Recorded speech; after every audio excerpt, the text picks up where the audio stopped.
Goeiemôre vriende en baie welkom by ons oordenkings op hierdie Vrydagoggend.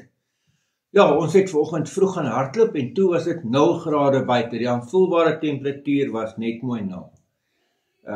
So ja, vriende, ons wil voortgaan met Jesaja 44.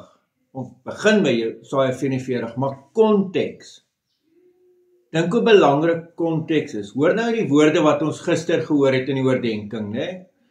In Jesaja 43 vers 22, dis nie vir my wat jy aangeroep het nie, Jakob. Trouwens, jy het moeg geraak vir my, Israel. Hoor die woorde, Jakob, Israel. Dan hierdie verdere ding wat ons gelees het, dat jy het nie my offers gebring en nee, jy het my met jou sondes belas. My met jou sondeskuld vermoei.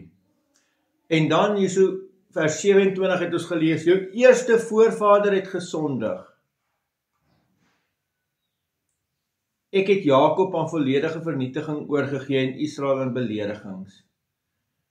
Vriende, dit was wat ons gisteroggend gelees het.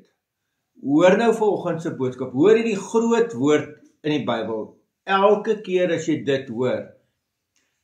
Ek wil nou sê veral in die profete, maar eintlik in die hele Bybel, as jy hierdie woord hoor, sit regop, luister, hier kom iets goed.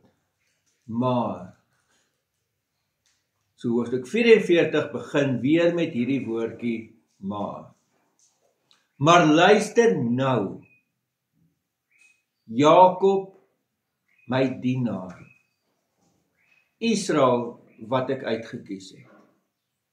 Jo, vriende, die grootste woorde hier, as jy dit in die konteks verstaan van wat ons nou net gelees het, van Jakob, jy het jou rug gedraai op my, jy het ander agtergode aangeloop, jy het my met jou sondelas belaat. Hoor die nuwe identiteit. Jakob, my dienaar, dis wat jy nou is. Israel, wat ek uitgekies het. Die Here sê, ten spyte van jou geskiedenis, ten spyte van wat jy gedoen het, jy is nou my dienaar, ek het jou uitgekies. Vriende, kan ek en jy ook asseblief hierdie boodskap vanoggend hoor? Amen. Here almagtige God, baie dankie vir hierdie teks.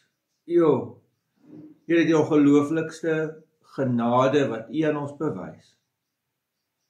Dankie dat U dit in Christus elke dag vir ons bewys. In die naam van ons Here Jesus Christus. Amen. Vriende, mag jy 'n baie mooi en 'n baie geseënde dag hê. Totsiens.